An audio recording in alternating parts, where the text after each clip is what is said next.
Yo, welcome to another edition of the Geeky Bros podcast. I'm your boy Tactix. Yo, it's just Darcy here. And this is Big Geeky Umar. How y'all doing today? Good. It's Friday. It's like that first week back to work after the holidays, and you're just like, man, it's Friday. Like, Well, today was a Friday for me. yeah. Yeah. What is that annoying like song from YouTube back in the day? Like, that's what I want It's to be. Friday, getting down on Friday. Yeah, I want to be jamming to that for no good reason other than it's Friday. Hanging with my friends. Look at that. Perfect. What was her name? Jessica Black or Amanda Black or something like that? Yo, that's a throwback right there. Yeah. Did we just reveal our ages to everybody? Yeah. No, did. my gray hairs on my head and my face are revealing for everybody. When I cut my hair, people think that I'm literally in my 20s, and I'm like, yep. That's the end of the conversation right there.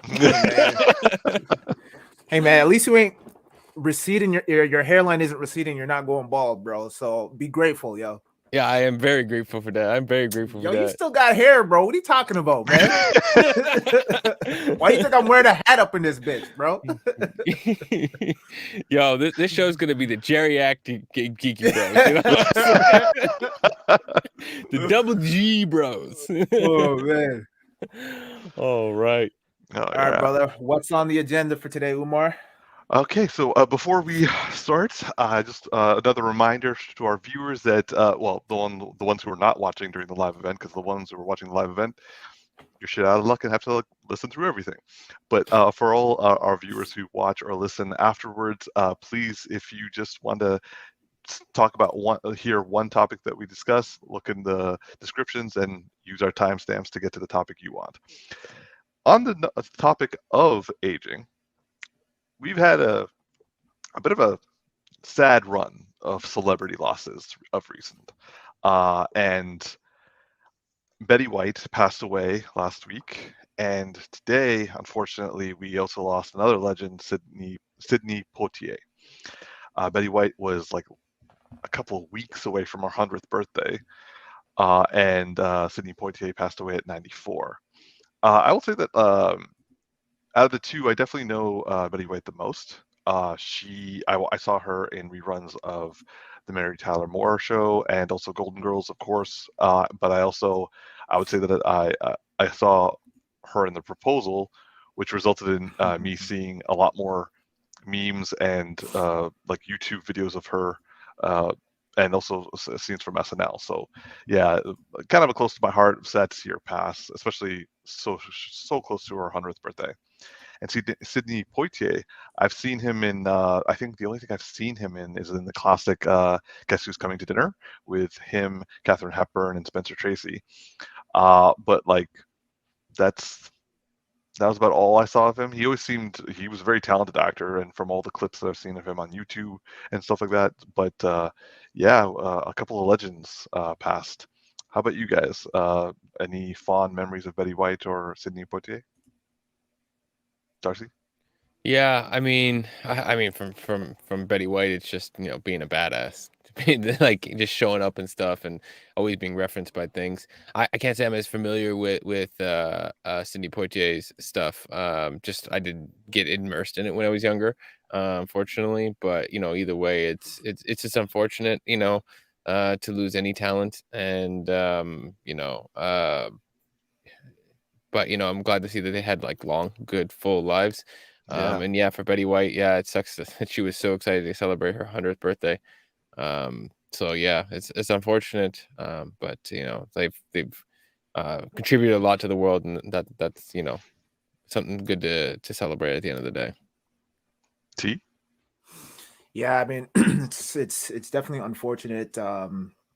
But on another note, I mean, the fact that Betty White, especially, like the fact that she lived such a long life. I mean, 99, man, that's long, right? And she was so, you saw her in a lot of roles, and she was always so upbeat and uplifting and whatnot. And she seemed to have such a great sense of humor. Anytime you saw her in any body of work that she did. So she, it seemed like she really enjoyed what she did or what she was like in terms of acting.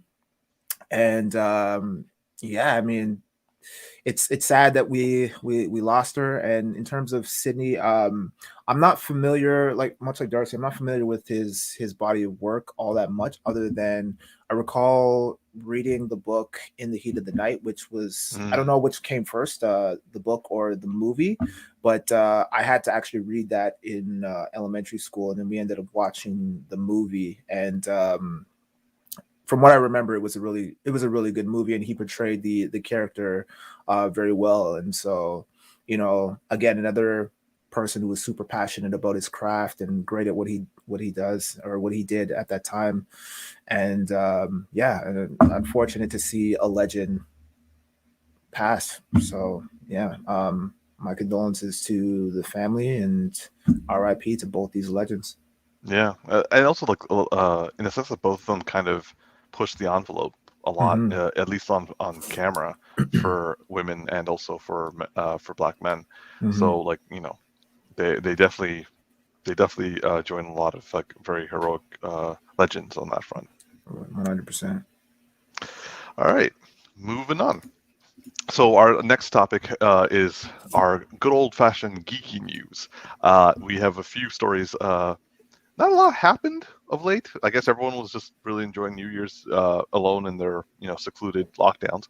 But there has been some interesting rumors of late that I've only just started hearing about. So I think Darcy, I think you're the one who researched a little bit more. That the CW, how do I put this? The insult to comic book lore, the shit in my food, wow, the ice pick in my eye, and the adulterous woman in my bed. That last one might not be a bad thing, though.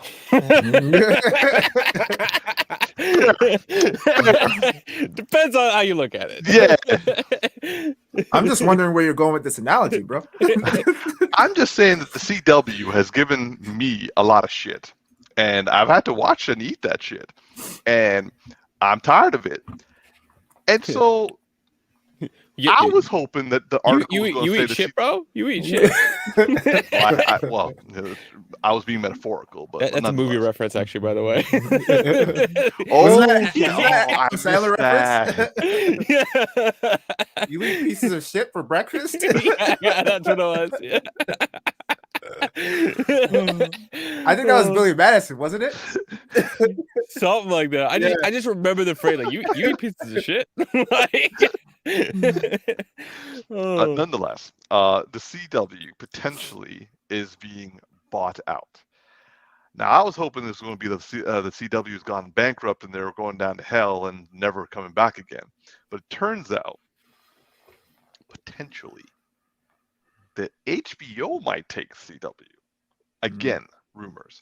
But I'm gonna let our boy Darcy give the real facts, because I'm just paraphrasing what I heard. Darcy? Bro, I mean, I don't know why you're coming to me. Tact is the one who called this out. I'm the one who sent you the article that I haven't fully read because I got stuck on the Batwoman Batwing outfit. That's what I got stuck on right there. All right, T, how about you start then?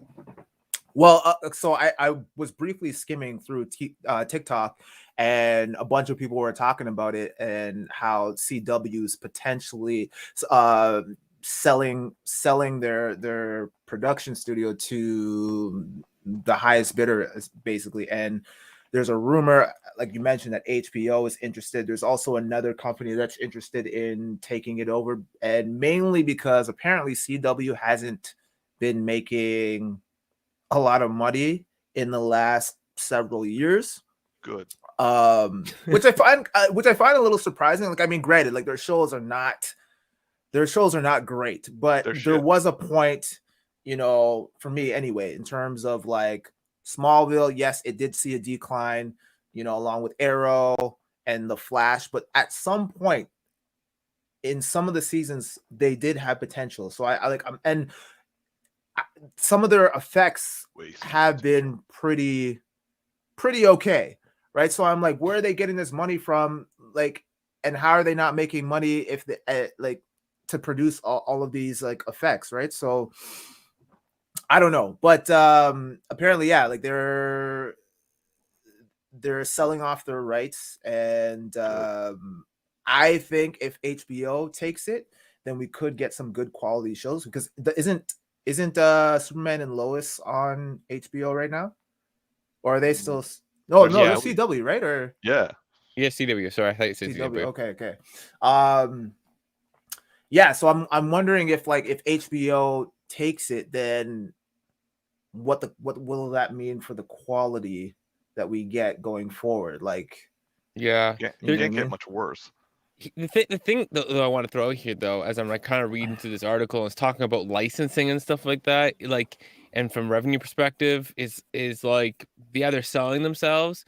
Does that mean that HBO is getting the rights and having an agreement with WB to actually produce new content, or are they taking the existing shows and now they own them and they license them, right? Which means, because like CW has been licensing their stuff either through foreign syndication, which is, trying to put it on not just your own, because it's CW, which I learned from this article, is a combination of CBS and Warner Media, which that's why it's CW, CBS, and Warner Media. It's so lame. But anyways, and so it's a combination. They fund it, and then they put it on, obviously, on CBS's television stations, and and then they also syndicate that out to other television stations around the world that want to show that material, and they haven't been making that much money from it. And then they've also syndicated it to or licensed it to Netflix, right? As we've seen Riverdale and stuff like that.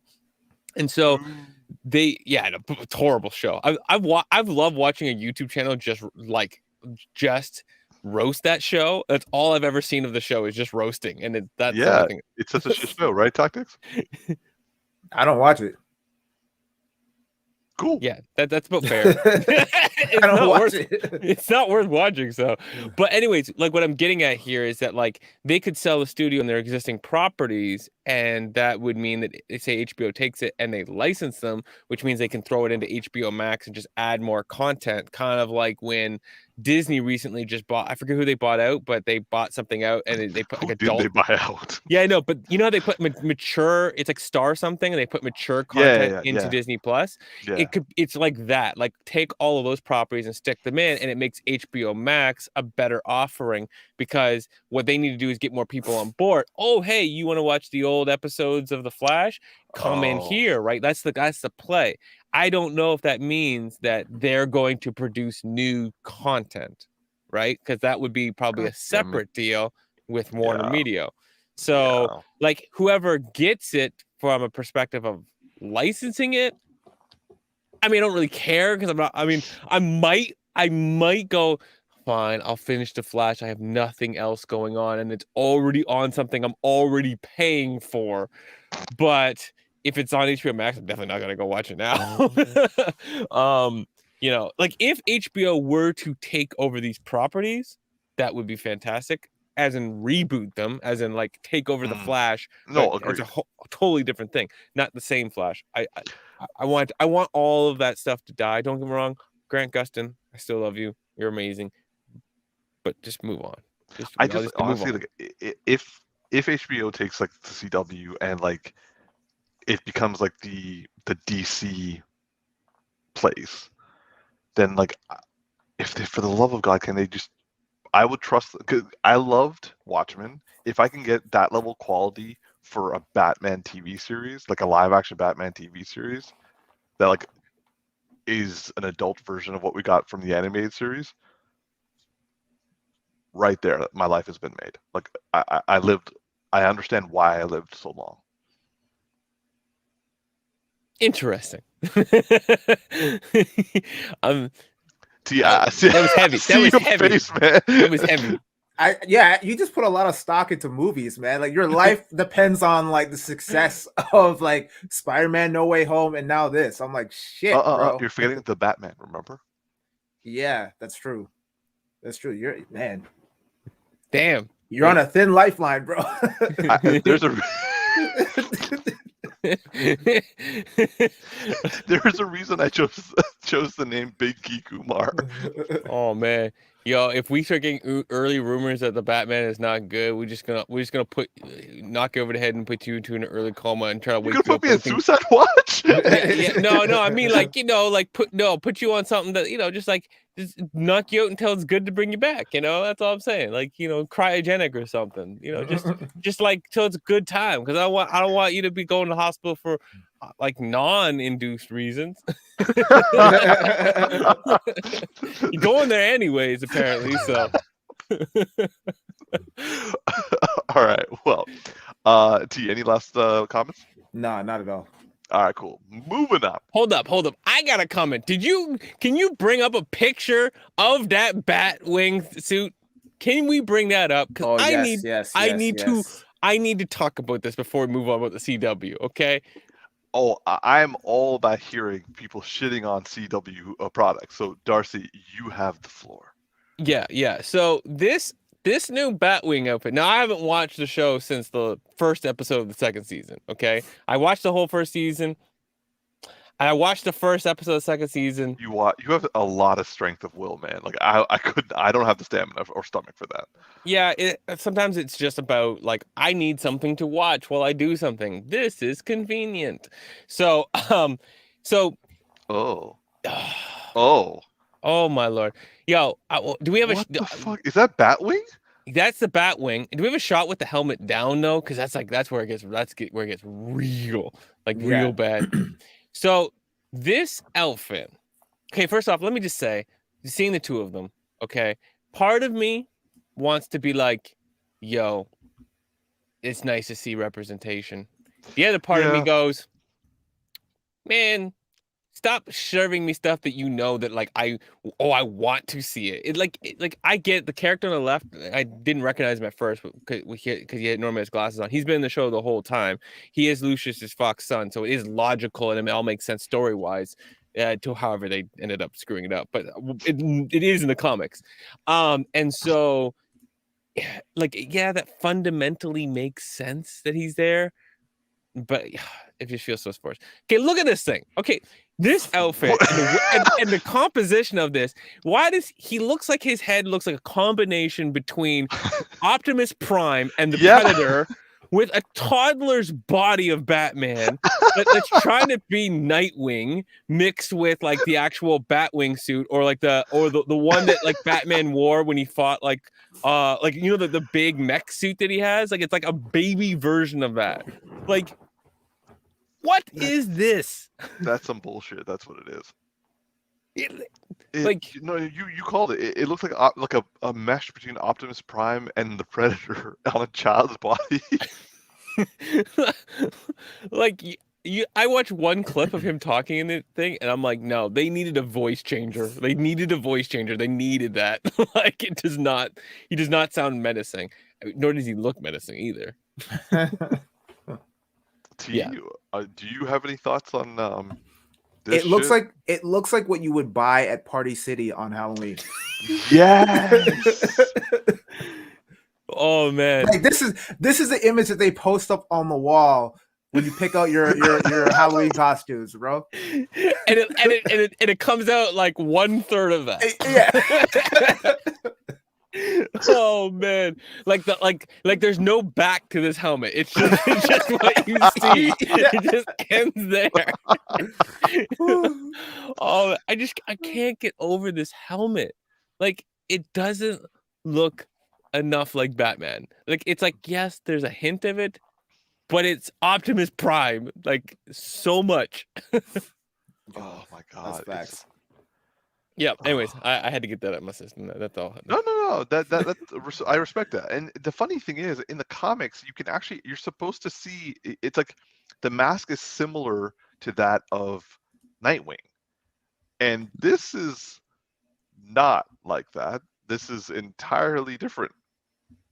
I understand that, like in reality, it is hard to make things look like the comics sometimes because, literally, people's faces don't work like that. And if you look at what's oh my gosh, can't Batman Beyond, right? Like how it's like I forget what the actual it's made of, but I'm assuming it's like It moves with his nanotechnology. mouth, yeah. Yeah, but it's like physically connected. Like it's almost like it looks like it's inside his throat and doesn't bother him, right? You know, like okay, that's not gonna translate into a movie. Yeah, see, That looks good, but It- I don't think that's from the comics.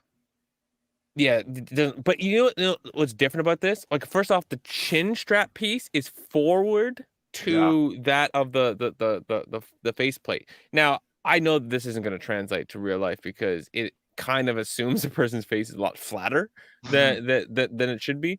But yeah, there's like a knight aspect, like looks like a crown of how things are forward, and like it's like everything else is reversed in this one, in the CW one.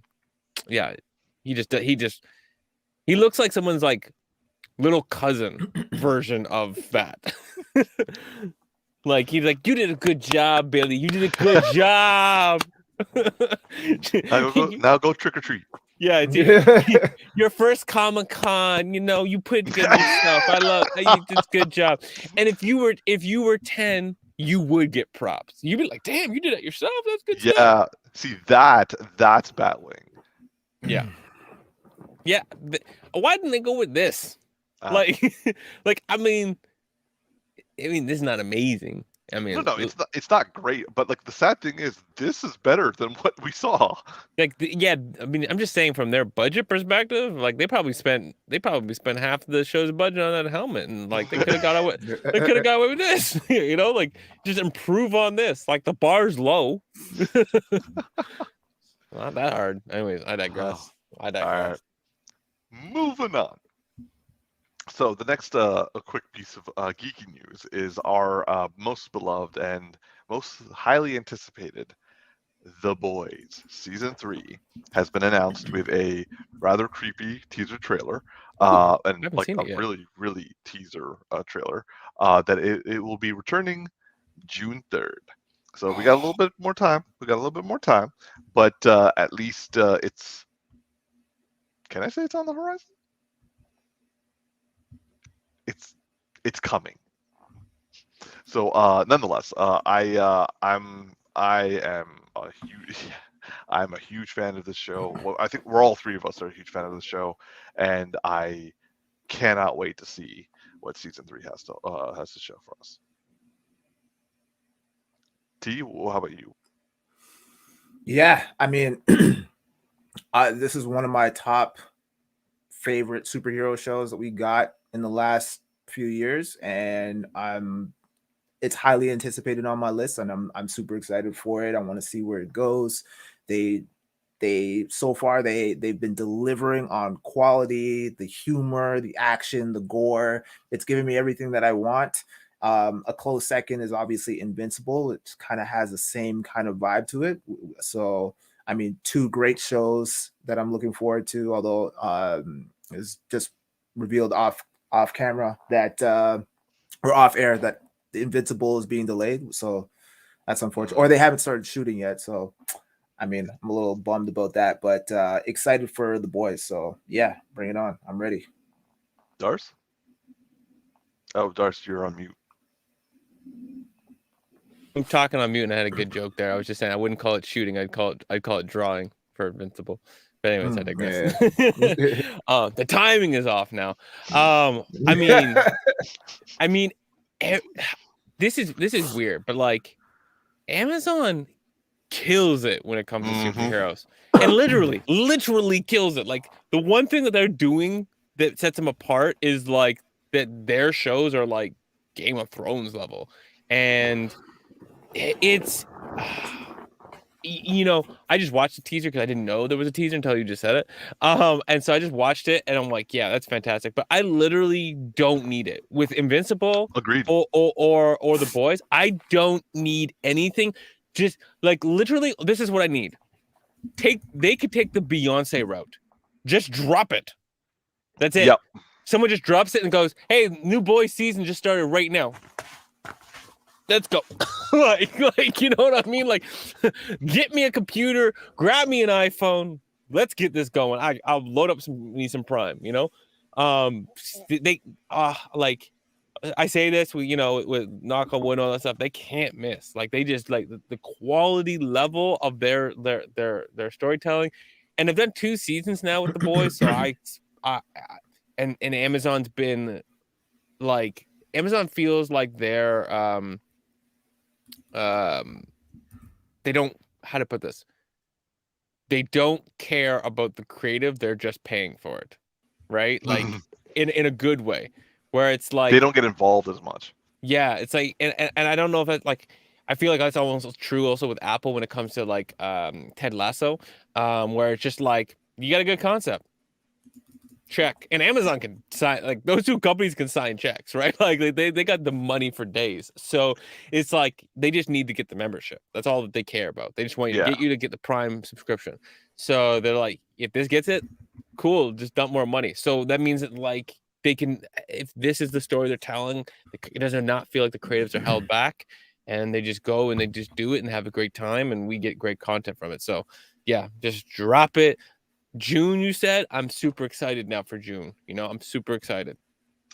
I have a question.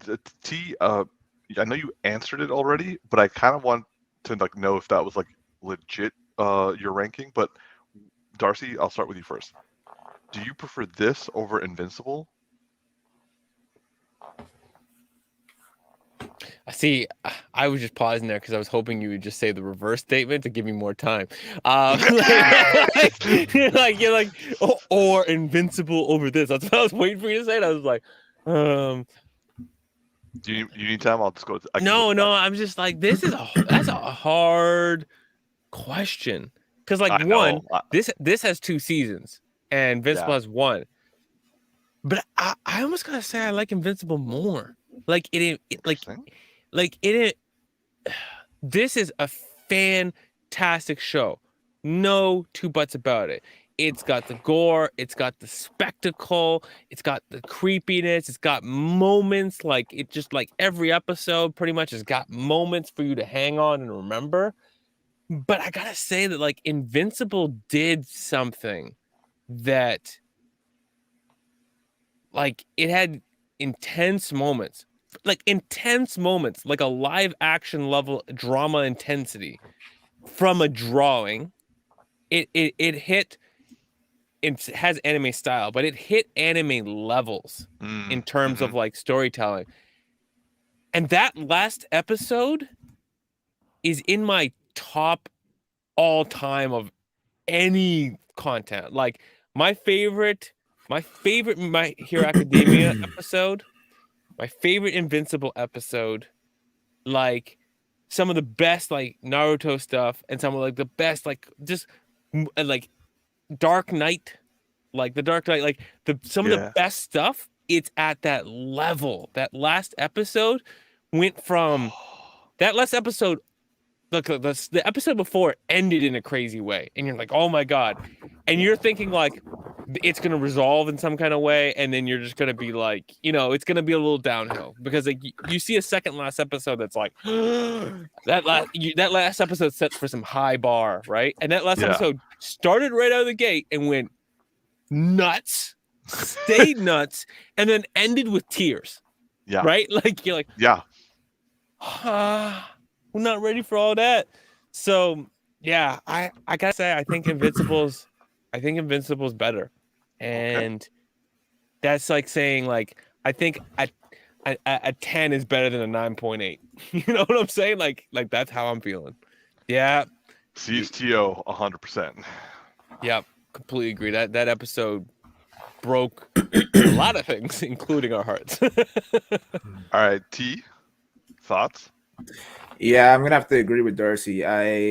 Invincible wins by this much, just on account of like I feel like they can do a lot more because it is an animated show, so you can kind of like make it a lot more grand and extravagant. So and on top of that, the storytelling is really, really solid, and it's unpredictable at times. Like it's unlike any other superhero show that I've seen in a very long time, right? And so I like what they give us. and the lore is really interesting. So yeah, I mean, I agree. I think Invincible is a solid. They're both solid shows, but I tend to anticipate and enjoy Invincible just a little bit more. So yeah, okay. Like I know I asked you guys, hoping I would get a little bit more time to like figure out for myself. But the worst part is you guys are influencing me now. So like, and I'm just like, oh, because like, Darcy, I'm with you because like watching as much animated and anime as you and I have, like you get it. And like honestly, I don't think I've.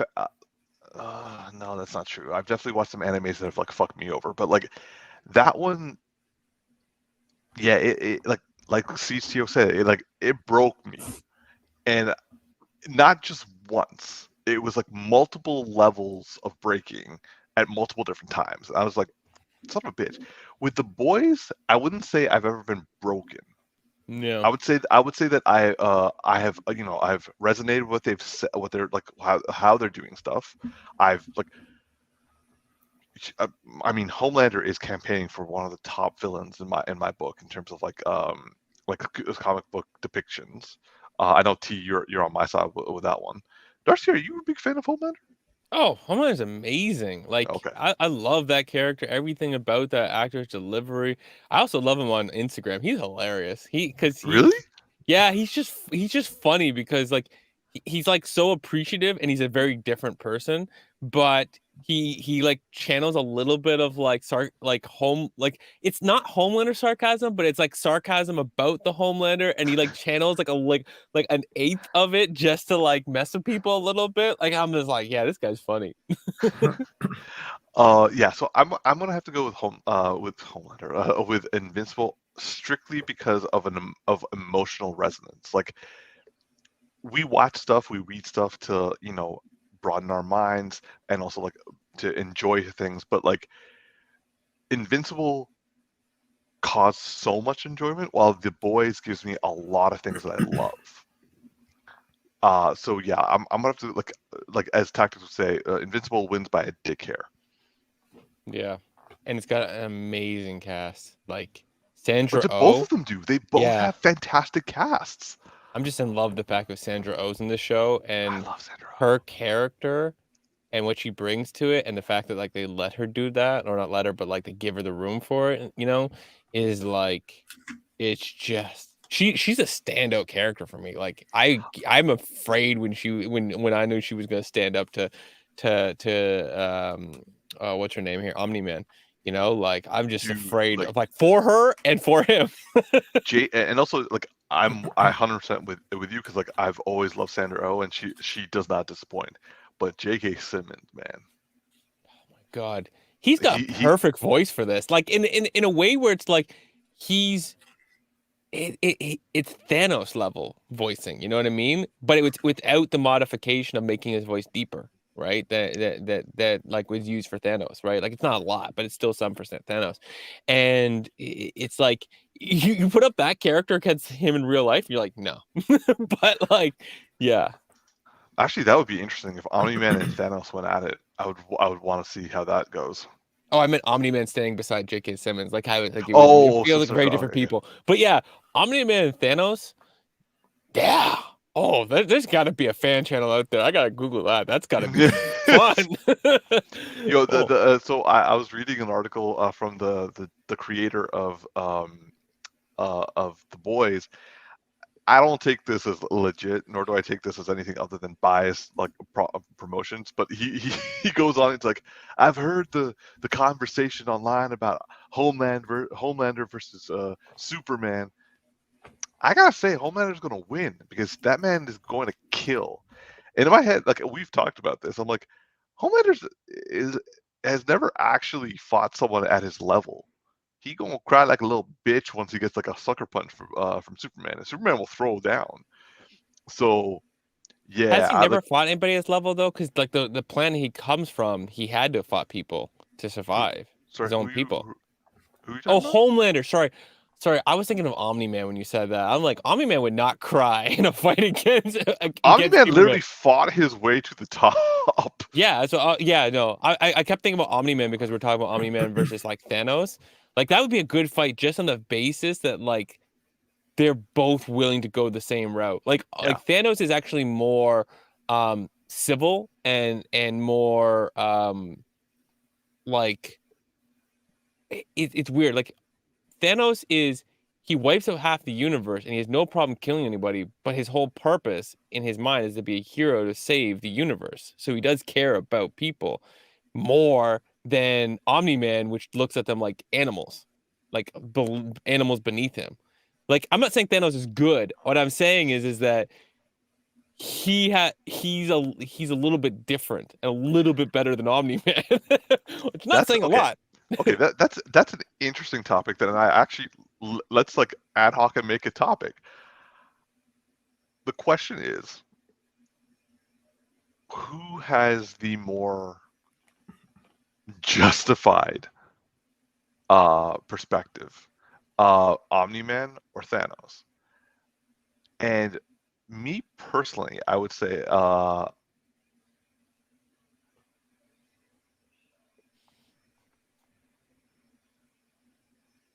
ooh, he threw himself off with his own question. Yeah. Yo, T, I'm gonna pass this to you right now.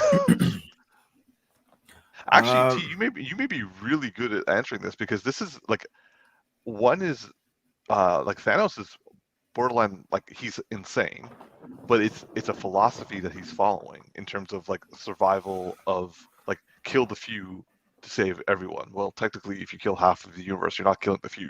You're killing half to save another half. But Omni-Man is one of like they fought for superiority because they were just like, and it was like to the point that they're like even their genes do the same thing. But their overall objective was world domination, right? They wanted to become the superior race, right? Yes. I feel like both of them are driven by ego. So it's basically just choosing the lesser of two evils, right? Like Thanos was very much egotistical in his methods too, because essentially he was just trying to play God and take nature into his own hands, right? So he believes he knew better. Yeah, right. And so I feel like maybe Thanos's way was probably a little less what's the word I'm looking for? Domineering, in the sense of like it was just as simple as a snap. He just kind of eradicates 50% of the population, and then he just like, it's not even like he's trying to control or like become like a superior leader in that sense. He's just basically, at least in the movie iteration, like he's on a mission for resource purposes to conserve, and then he does what he needs to do, and then he kind of just goes off into his farm and lives peacefully and shit like that. Whereas Omni-Man was coming at it from a more, dominating, like your typical alien type of like, I'm here to kind of conquer Earth type of thing, right? So a colonial. Yeah, right. So not surprising. I feel like the lesser of two evils would probably be Thanos in that regard. I would say, okay, I hear you. I would say that for me, the lesser of two evils would probably be Omni-Man, because if you submit, you have to do what he says. But the thing is, he doesn't wipe out the species. He only wipes out the entire species of those who resist. Thanos, no matter who it is, he's wiping out half of the planet. But what's Omni-Man's end goal for not only being the superior being, but also, conquering Earth? Like what he wishes to rule. So you basically be submitting to becoming a slave, essentially. That's true. Yeah. And like, I'm going to exclude in this conversation that Omni-Man, like the child aspect of it, like and how that will influence him, just like on his prime, I agree, yeah. On his prime directive. Right. And Thanos didn't let his children get in the way of his prime directive. Oh, you in the way? No, he did not. Like you in the way? Like, oh, I'll take care of that. But like here the one thing. So I don't know why this scene always comes back to me about Thanos, like randomly, like in my life. So it's the fact that when he achieved his mission, he sat down and in peace and like relinquished everything to the point that when they came to fight him, it wasn't just because his arm was weak. He didn't have a will to fight them because his He mission wasn't was trying to complete. fight them. He wasn't trying to do anything. Like I feel like even with that arm messed up, he if he really wanted to fight them, he would have won that shit, or he would have done a better job, right? Like he would have chopped his arm off and got the job done. Like that's his if he was in his mission, because Like Raikage. yeah, exactly. Like exactly like that. Because if he's still driven, he would do that. And there's something that's like I don't agree with his method, but that's why he's such a good villain. You understand his purpose. And as much as it's an ego response and it's a reaction to his trauma, it's there was something about it where it's like, yeah, he's gonna wipe out half people, but it's not like how the people like the Omni-Man come from, how they view he's like Thanos doesn't care which one of you or I live, but he does want our society, our planet to survive. He Yeah. wants everyone to survive. So there's a part of him that's doing his mission out of care. And Omni-Man and his people literally look at other beings as insects and dogs and just animals for them to rule.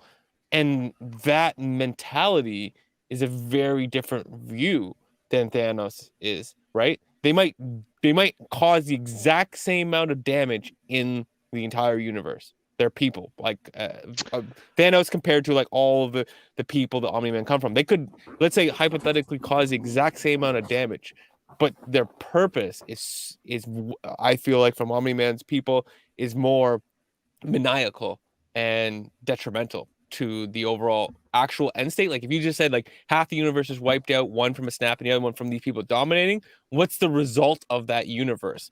And Thanos gives the actual universe a better chance of becoming better than being literally in control by a group of people. Mm-hmm. I have a follow-up question then. Let me see how I phrase this. Okay, so just to preface, in Guardians of the Galaxy, it was a very, very quick thing. But when Gamora was getting scanned, they said she was the last of her kind.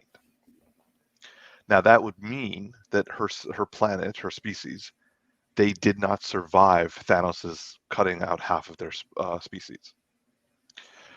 And in Endgame, Captain Marvel was saying that the problems on Earth were a result of the result of the snap of half the population disappearing. The problems on Earth were being felt everywhere. The only thing is they didn't like other planets didn't have people, superpowered people like the Avengers and so on to kind of help them through it. So it is possible that Thanos' way does not allow for half of civilization to survive. It actually potentially causes extinction level events for those that can't recover from the trauma.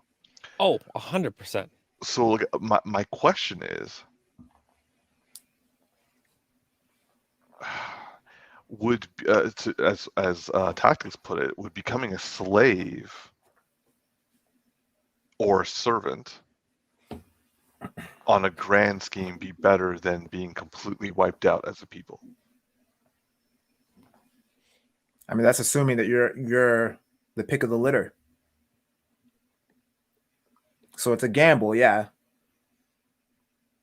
Because look, the one thing about Thanos is he cannot be reasoned with. Omni-Man and his species, they kinda can, not well, but they are and I mean like a grain amount more reasonable than Thanos. Why do you say that? Thanos had no proof of his belief. He also never bothered to check. And upon hearing his younger self, upon hearing the news that his way actually doesn't work, was like, no, I still need to destroy everything and just start fresh.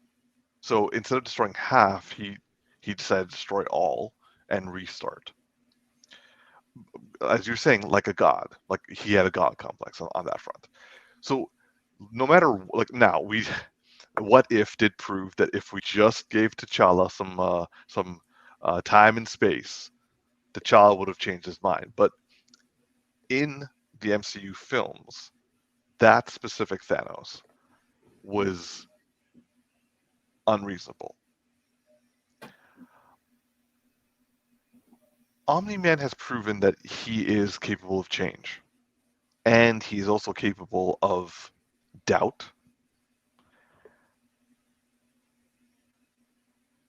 Which mildly, and I do not, I stress mildly, means he is at least has the potential to listen. Yeah, but that's Omni-Man though, and that's because he has an attachment, that being his son. So Agreed. his son is the wild card, whereas the other people, assuming that let's just assume that they didn't go off to other planets and start families, and they're all about the mission, right? I'm not counting his species. I'm just talking about Omni-Man. Mm-hmm. Okay, so then, yeah, I mean, that does definitely present itself as a variable that could create change. And therefore, I guess that would make Omni-Man's point a little bit more of a like, but that's just because it's because of the variable that makes it so, not because of his vocation or his mission to carry out what he intended on doing, right? But he is more capable of change than Thanos. Thanos is immune to it. But are we specifically debating the mission, or are we debating the character? Ooh, that's a good point. Yeah, because what the thing that I was been harping on is like the ideology, and then there is like the actual like man, right? Mhm. And if we look at just the man alone, then I would say that Thanos is more dangerous because he won't change his personality, right? Whereas Omni-Man has the ability, though it's super dark. And the fact is, like, you go sleep with a woman, create a kid, and from his mentality, it was bestiality. That's what it was. From his mentality, he was making a baby with an animal. That's how he looked at it, right? His dog, his pet. Yeah, right. Like that's messed up. But on the ideology of things, going back to the whole thing you're saying, Thanos is, creating, I forget the word you used, but like events that basically destroy entire planets. Actually, I'm gonna relate the Thanos versus Omni-Man's the people and like their mission, like the overall goal here, to a recent interview I saw of Keanu Reeves on The Matrix. So he was talking about he was over at a director's place for dinner, and their daughter hadn't seen The Matrix, right? Because she's younger. And so the director's like, why don't you tell her about it? So he starts explaining to the kids, and it's a man who is in like a computer simulated scenario, and he realizes that the world he's in is not real, and he's trying to like figure out what is real and uncover it. Basically, it's like his explanation. And the one of the children, the girl says, is like, why does it matter? And it's like, why does it matter to know if it's real or not? Right? Like, as in, like, her viewpoint seemed to be like she would be fine being in the simulation as long as it's good. Why do you need to live in the real? And I want to almost kind of put it down to like living under Omni-Man's people is like living in the Matrix, and Thanos's viewpoint and what he's creating is putting you outside the Matrix, right? Where it's like not everyone's going to get a fair chance, but when he's done, you're not controlled, right? He's resetting things, and it's not going to be necessarily good. But it's like the difference of like when you come out of the Matrix, yeah, you got the real life. not a pretty one, like not a very good one, not a very survivable one. Being in the Matrix is survivable, but you're a slave. So it's like the flip sides of the Matrix. I mean, you can kind of equate it to what's going on right now in terms of the division between the vaccinated and the non-vaccinated, given the wake of like this pandemic right now, right? A lot of people feel like they're enslaved to or being forced into something that they don't want to do. And that could be similar to that of like Omni-Man's mission or his ideology in terms of how he would come down and impose certain things upon people for your and own good. For your own good, right? Like that. This is for your own good. This is going to benefit you, but you're gonna have to abide by the way I am presenting the rules and regulations to you. Interesting. That is interesting. Huh.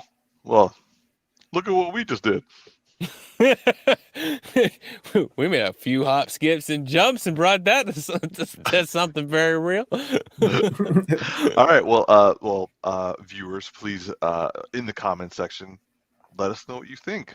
Thanos, Omni-Man in terms of fights, and also ideology, and also as villains. Moving on. So our final geeky news of the week is going to be about a bit of an announcement from Mr. Ben Affleck. Now, he has stated that his version of Batman in the Flashpoint film with Michael Keaton and also with Ezra Miller is the best Batman he has ever done. That includes Batman v Superman. That includes Justice League. I mean, like, frankly, let's not even talk about the Batman from Justice League. But he believes that the Batman he portrayed in Flashpoint is the best version that he has been able to showcase. So, well, you guys know what I think when it comes to Snyder's verse and also anything to do with like that Batman stuff. So I really have nothing. Like, I just rolled my eyes at the thing. But I am rather interested to hear what you two have to say. So, T, thoughts on Ben Affleck's announcement? I mean, we live in a world right now where Andrew Garfield denied for months that he wasn't in No Way Home. And not to mention that Ben Affleck went on record and said that he was going to be in Matt Reeves' Batman movie. And then that didn't pan out. And even before that, he said that he was working on a Batman script. He was working on being the director and all that stuff. That all happened. Yeah, I know. But then he backtracked and said, yeah, like we switched it up and now I'm not going to be the director. I'm going to be in Matt Reeves's in his movie. And that actually didn't end up happening. And that was all BS. So like the thing with it's hard for me to believe anything that an actor says nowadays because of a lot of that. And of course, like, what is he gonna say? No, this was the worst Batman interpretation that I've ever done in my entire life. And I'm saying this before the movie even comes out, right? That's not good press, right? So I don't get too excited about actors bigging up a movie before it comes out. You know what I mean? Like, so that there's that. But one thing that you might actually be happy to know, Umar, if you haven't already heard about this, is that apparently, I don't know how accurate this is, maybe you guys can look it up later, but this whole Flashpoint thing is supposed to rewrite and pretty much change the entire Snyderverse. So anything that you knew about Batman, Ben Affleck, Batman, Aquaman, Wonder Woman, that's all being erased. That's all being changed. And now apparently Michael Keaton is going to be passing down the Batman mantle over to Batgirl. Superwoman or Supergirl, is it Superwoman or sorry, Supergirl is going to be replacing Henry Cavill's Superman. And then I forget who else is going to be changing, but yeah, they're basically rewriting the entire thing, and I don't know how I feel about that. Umar, you go next. What about Batman Beyond? What if they rewrite it? If they change this whole thing to set up for Batman Beyond? No, I'm just like, if we got Michael Keaton to come back as Batman,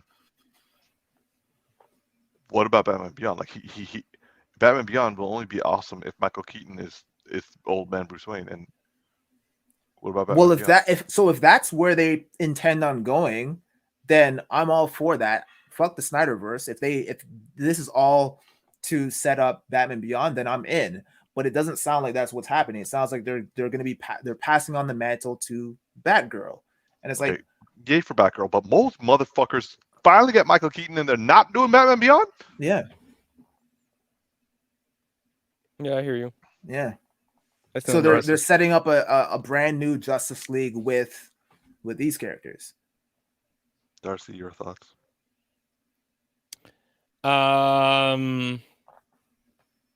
I mean, I hope that Ben Affleck's best Batman has fighting in it, like good fighting. I mean, I hope for Warehouse scene.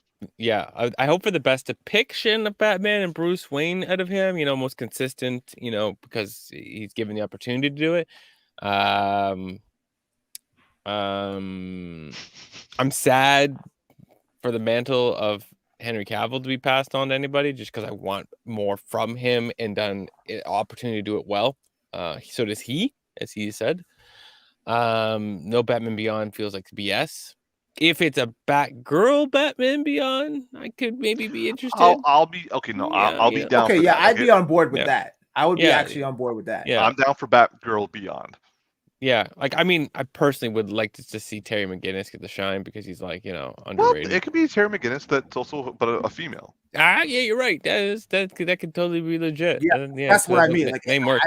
I don't want to see a Batgirl movie really, but if they change things up and they make Terry McGinnis a woman and they go that route, I'm all for that. I'm all for that. Yeah, that's good. Watch we find out. He was like, "Oh, it's Batgirl." Yeah, what's your name? Terry. Terry? We're all just like, huh? Yeah, I don't know. Like the fact that it's gonna rewrite stuff. Yeah, we knew that this movie was gonna rewrite stuff like in 2017. Yeah, but not to this though. Like this just sounds we were hoping that they would just like kind of like just revamp the whole thing, start like from scratch, and like. But this, I agree with like T. Like this is like you guys still don't get it right. Yeah, why can't you do it right? At this point, I think I'm done with DC, man. I like my hope now is that the Matt Reeves iteration of Batman is great, and they just build a new DC universe from that. Set up that world. Like at some point introduce Superman in the same kind of tone, like everything, the same direction that they're going in with. Yeah, like everything that like it.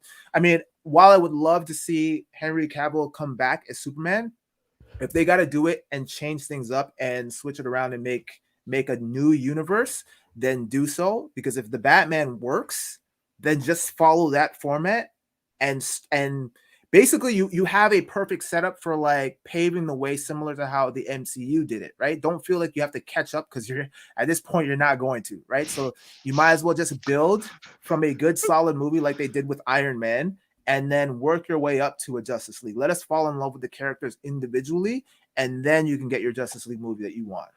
Okay, I love that idea. I'm with you on it. If they're going to bring in a Superman into the Batman, Robert Pattinson's Batman like world, I would want them to make Tyler Hoechlin the Superman because like they're roughly the same age, and I can see Tyler Hoechlin and Robert Pattinson actually having really good like opposing chemistry, but also still respecting one another. The guy from the show, the CW show. Yeah. Yeah. I mean, I agree. I just feel like that cross. I don't know if they do that crossover because of. I don't agree. This is like fan casting. Yeah, yeah. If you like, there was talk back in the day before Ezra Miller got it that like Grant Gustin was going to be the Flash in the Flash movie in Justice League, and also they teased it with the fact that like Ezra Miller showed up in the Flash. So like, I'm just saying, if like the Matt Reeves universe, if they like once they get established, once it's like the Iron Man where it takes off and it's like the solid film franchise, but they're still opening up the universe the way you're talking about. I would want that version of the Superman to be Tyler Hoechlin. Yeah, So I agree with that. It's just the thing is like so, and I know you guys can both attest to this. Like with the CW, tonally, it doesn't work as a movie. Like I can barely sit through an hour of the campiness that is CW anymore. And But and imagine sitting through 2 hours of that. Like Grant Gustin is great, don't get me wrong, but they would have to completely revamp the character tonally for it to fit within a movie universe and not have it tie in with the TV series. I'm not saying that they bring what I'm saying is how Tyler Hoechlin plays Superman. Right. That and like have him do it. Mm-hmm. That is still like he is still Superman Clark Kent. He's the best we've seen. Mm-hmm. I don't even do connections to the TV series or the CW or anything like that. Just take out Tyler Hoechlin, how he plays Superman, and put it in the Matt Reeves franchise universe. Gotcha. That's what I was talking about. Got you. Darcy? I would agree with Tyler Hoechlin if he never played the CW show. I just would have a hard time if you cast him to play two characters, like two different things of the same, two properties of the same character at the same time differently. Because that'd be like, it'd be just hard to not just judge it like crazy and be pulled out of the material because you're like, is that or like it's but I agree, like thing is like also you do that Batman movie, which I do want a universe out of that. I just want this universe to die and start new because like no matter how much I like stuff in this universe, like pieces of it, not a lot, like pieces of it, it's such a combobulated mess that I just like, yeah, just blow the whole thing up. But when it comes to like this new one that I'm seeing, it looks like it's giving me all the right notes. It is going to be harder to build the universe out of it because it's so noir that it's like, okay, and is it Superman noir or is or like how do you get that tone? And I feel like you can do it. Like it's possible. For 100%, yeah. And Tyler Hoechlin could be a perfect person to showcase against that. I would want a whole new suit because I do not like his suit in CW. It makes him like he's not a weak man. But because it's like you put a muscle suit on a dude, like just cast a slim Superman, like with the muscles he has, but just make it body tight and make it like a slimmer Superman because we've had comic depictions where like Batman, Superman, all these guys are not chunky, they're like very slimlined, right? So it's slimline Superman, cool, right? Like he's still tall, he's still playing it right. So I need a whole brand new suit. Like I need something that looks legit. But yeah, I don't know. I just blow it up. Just blow it up and start anew. Let Matt Reeves start something. But the thing is that even if they do with Matt Reeves, unless Matt Reeves has a passion to build a universe, you need someone at the helm. You need a Kevin Feige. It does not work without a Kevin Feige. Yes. And absolutely. They've had 4 Kevin Feige's. Kevin Feige's, air quotes, right? Like they've had 4 in like a short ass time frame. So they prove they can't lead. Yes. All right. Moving on. Next topic is the animated show on Netflix called Arcane. Now, I haven't played the games. I've only watched the first 2 episodes. I find it to be good. Like in terms of quality, it's well voice acted. It's got superb animation. Well, I'm not gonna lie, I kind of stalled on it, and shameful. I hear you. So I made mention of this to the other Geeky Bros, who apparently both of them have watched all of it. Oh yeah. And so, gentlemen, would you like to give your arguments of why I should continue? T, I'm gonna start with you. How far are you in it? 2 episodes in. 2 episodes. Okay, so I understand where you're coming from, because Matt was the one who kept convincing me to watch it, and I had stalled on, I think it was episode 2, because I was like, I don't know, this isn't really my style. Like, it looks like, visually it looks great, like the animation style is phenomenal, but the storyline wasn't really gripping me enough. Like, it was cool, like a lot of the action scenes were entertaining and whatnot, but again, because I wasn't familiar with the property, I had never played the game. It wasn't really resonating with me. And then Matt kept saying, "Oh, yo, like Jinx is like," he kept talking about Jinx and like, "Oh, she's like," he's like, "I have a crush on Jinx." I'm like, "Who the hell is Jinx?" He's like, "The blue-haired girl," and I'm like, "Guys, she's like 9 years old. What are you talking?" And he's like, "No, like you gotta like watch it more. Like she gets older, right?" So I'm like, "Oh, Clearly. Okay." So I ended up like continuing to, well, before I actually ended up watching it, I was at work and there was a guy who had on a guy that I was stretching, he had on a All Might shirt. So we got to talking about like anime and shit, right? So then he started mentioning, he's like, "Yeah, I'm watching this new show right now, Arcane. It's dope. I just finished the episode 3 and like I'm hooked, man."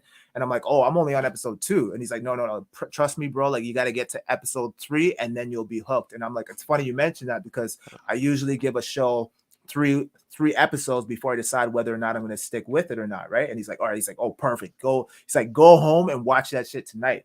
And sure enough, I ended up watching it, and yeah, from episode 3, I was hooked, because from that point on, something happens. They get older. It goes forward in time, and then things start to kind of like pick up from there. And like, yeah, the fighting gets a lot better. The storyline gets a lot more immersive, and it's definitely worth the watch. Like, if you get past the third, if you finish the 3rd episode and you're still not sold on it, then you're probably not going to like it going forward.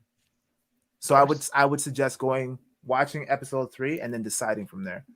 Okay. Darcy? Yeah, you stop sleeping, bro. Watch that 3rd episode. Yo, like, so I will admit that the first 2 episodes are slower than the rest. And when I watched it, like I would, a lot of times these things will be like, "Oh, I'm sitting down to eat, so I'm gonna watch something." And so I'll just continue, and like it has to really piss me off. That's why like I'll watch through a lot of stuff that you guys like, "No, I'm done." I'm like, I was hungry and there was nothing else. So and I don't like to sit and eat and look at a wall. So I like, like it's just like look at a wall or the Flash. Right? Like that's been a lot of my decisions. So the one first of all, I've never played the games. The animation is phenomenal in that it is at the same bar as Into the Spider-Verse. It's at the same bar. I'll agree. There's so much of it that it looks hand-drawn, 3-dimensional, and sometimes live action. Sometimes they make the frame rates change on the characters in such a way, and the motion that they have is so, it looks like it's motion captured and it feels real. And I'm like, wow, that's it just tricks my brain enough sometimes, like I forget that I'm watching and I don't forget. It's weird, right? The storylines get so good. I will say there's a couple characters that I was like, not like, I wasn't really loving their storyline. There'd be interesting moments or whatever. Won't give me a spoiler, but like some people you can see on the right hand side, on the very far right hand side, and I'm like, I wasn't really feeling their storyline. And then you get the very last scene, and I'm like, oh, this is why they've been telling their story this entire time. It's a setup for season 2. This show does a great job, and you'll get this when you watch episode 3 and episode 4, is that the first 2 episodes is about backstory. And that's why they get older. And so they're setting up the emotional piece you need for the rest of the season. If you don't have this, the whole thing would fall a lot flatter. Right. So they're giving you something that you need for the rest of the show. So once they get into the rhythm of things, and the show does a great job with consequence of decisions. Like they foreshadow it right out the gate in the first couple of episodes, and they deliver on making real consequences with the characters. that really drive people in like it informs their character and what they become and what that means. And yeah, Jinx is fantastic. Jinx for me is like an animated level. Say it, Like, bro. Just say it. like I'm forgetting the exact name right now. It's not weird if you're crushing on her a little bit, bro. No, it's not the crushing part. I mean, yeah, there's definitely a bit there. They drew her right. You know what I'm saying? No, it's oh my gosh, I gotta Google something. I don't want to ask a question. She for me is in an animated level makes me feel something similar to Heath Ledger. Okay. I can see that. Yeah, that sold you, didn't it? Yeah. Okay. All right. Yeah, but you don't know the character yet. So when you get to that last few episodes, you're like, oh, Okay. okay. Yeah, no, it is. It is. You. What are you eating tonight? Okay, what you got on the plate? Well, apparently I got this because you guys told me on this. I actually want to check this out. Yeah, you go put this with your dinner. That's all I got. Yeah. Okay. Okay. Moving on to our final topic. This one is going to be bad for me because I'm a little scared. So we've discussed in a previous, I should say, Darcy and Tactix have discussed in a previous podcast that they loved Alice in Borderland. I started watching it, and don't get me wrong, I actually was really enjoying it. I've now finished it. I'm just gonna say that I kind of lost interest in the last 2 to 3 episodes. You stupid, man. You stupid. Okay. Before I give you guys the floor to rip into me. For me, as the show progressed, it became more and more truer to an anime. And I found it less and less like a live action TV series and more about a bunch of live actors trying to emulate animated characters to the T. And as that continued, it seemed more and more silly to me and unrealistic, which made it harder for me to connect and actually enjoy what I was watching. Because in the first 3 or 4 episodes there were heavy anime elements involved in it. But the thing is, they still did a great job of making it realistic, bringing it into the real world, that sort of thing. But then when you get to the beach and then you start meeting all these villains, and they're just so over the top and cookie cutter, and even the angles and the behaviors are almost identical to anime characters that are supposed to be enhanced and above the real version. I'm just yeah, this doesn't translate very well. So the last 2 to 3 episodes, well, let's just say the last 2 episodes, 2 to 3 episodes, I was kind of eh. And then the ending, I was also at that point, I wanted it over. That I was just I could not care less. So that's how I felt about the ending of Alice in Borderland. And overall, I'd give the series a 7.5. 7. I'll give it a 7. Umar, question for you. Okay. Midway through the show, did you switch to the English dubbed or something? No, it was still in subtitles. Yeah, get out of here, bro. That show, I like that show. That show was great. I'm not saying it's a bad show. Mm-hmm. It's a very nice show. You gave it a 7. You talked down like it was a 3. It's like you were telling an ugly chick she was cute. No, Darcy. Hey, I didn't call any specific person. T, are your thoughts?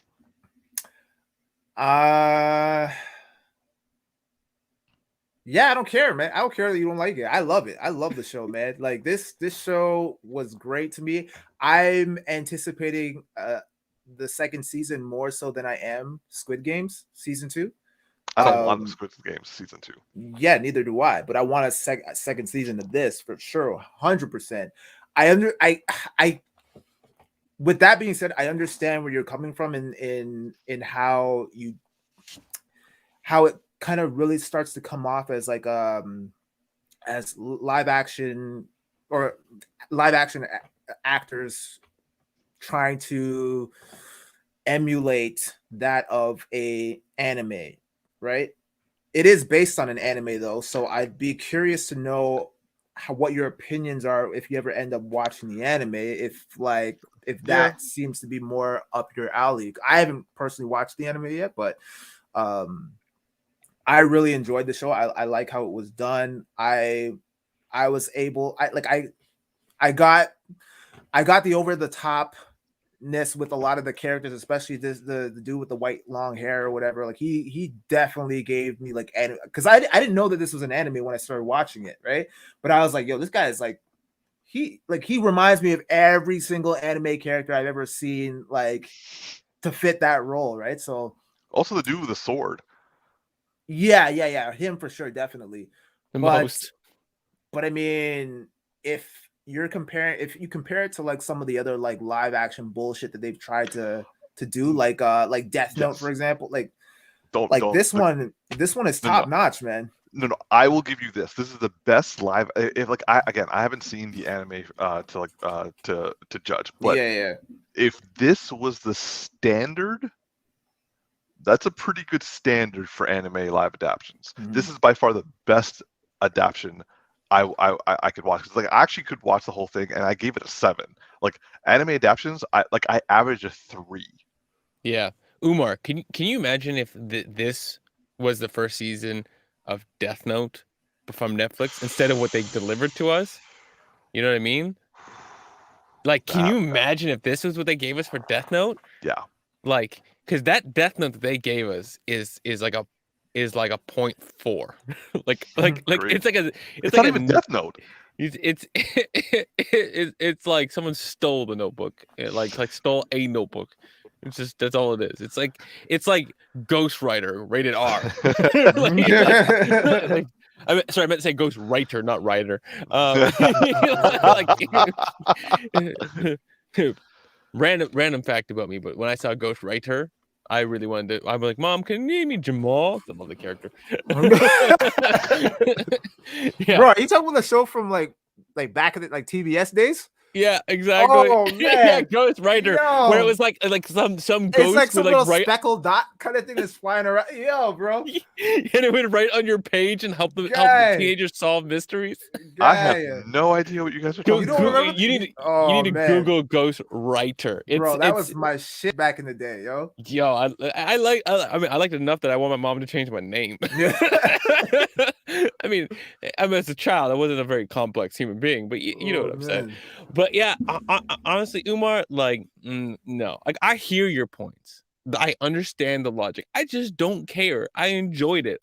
Fair. The only character for me that was like over the top was the sword dude, because he just had no building. Like there was no character building at all, and so I was just like. But the thing was, I liked her so much, and then I got to see her backstory and found out she was he and all that kind of stuff, and so I was like, I was so enthralled in that. I was like, go girl and kill this dude. Like that's all. Like yeah, whatever. I don't need to be complex. All the anime part of this that like you didn't like, I enjoyed that part, and fair to the point that I forget that this was made by Netflix, comparing it to everything else that's been animated we've gotten from Netflix. Like it didn't feel like the same bar. This to me was the right move that they kept making the wrong moves on, which is if you're going to do anime and live action, don't do a movie and adapt a show into a movie. Like imagine adapting the first 5 seasons of there it is. I have never seen this, man. There's your Negro Jamal, bro. Yeah. Yo, I'm like, Mom, can I get my name Jamal? Yo, I used to have like that shirt that he's wearing. Like Holy shit, there are a lot of episodes in this thing. Yeah, bro. I only remember like 3. Like that's, I don't even think I remember much, like 3. Yo, but like honestly, like yeah, I loved this show when I was a kid, man. I had that shirt, and I also had actually when I was 13, I found the Mr. Bean like teddy bear, and I used to own the exact teddy bear. I was like, I'm like, I was too old for it, but I'm like, nah, I'm keeping this. This is Mr. Bean. Yeah, but I totally forgot what I was saying before.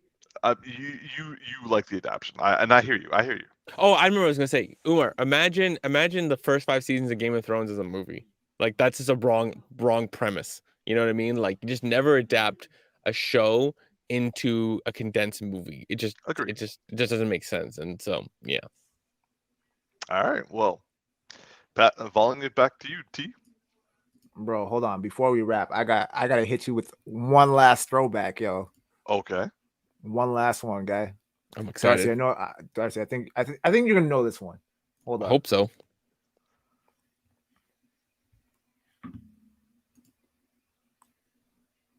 The suspense is killing me. Oh, bro, tell me you know it. Yo, you know it, bro. Oh man, I don't think I watched that much of this, but I remember trying to read the books. Yeah. This is during a period of my life when I would read these books, and I would be like so massively. Sean Ashmore? Yeah, man. That? Yeah, Iceman. Yo, I don't recognize anyone else. Sorry, Darcy, you were saying? Girl on the bottom left, I recognize her. I think I've seen her in like a CSI type show or something like that, or something. But this is a time in my life when I'd read these books and I would think I'd be interpreting them correctly, and then I saw the show and I was like, not even close. like I was in the wrong universe of understanding what was going on. But yeah, wow, what a classic. Throwback, right? Yo, that era of like, that era in general, like the clothes, like the vibe, the 90s, man, that was something else. Bro, we gotta do an episode of just like classic throwbacks, man. Like I'm down for that. Like Big Bad Beetleborgs, Mighty Morphin Power Rangers. Yeah. Oh man, yeah. TMNT as a show back when we were kids, man. Yeah, man. Oh man, the 90s cartoons, like Spider-Man, the 90s cartoons, X-Men, the 90s cartoon. Yeah, the X-Men cartoon, like it's so dope, but like, man, those motherfuckers move slow. Wolverine didn't do shit. Oh man, no, absolutely. 100%. All right, gentlemen. Well, this has been another edition of the Geeky Bros podcast. I'm your boy Tactix. Yo, just Darcy here. And this is Big Geek Umar. Please like and subscribe and live long and prosper, y'all. Peace.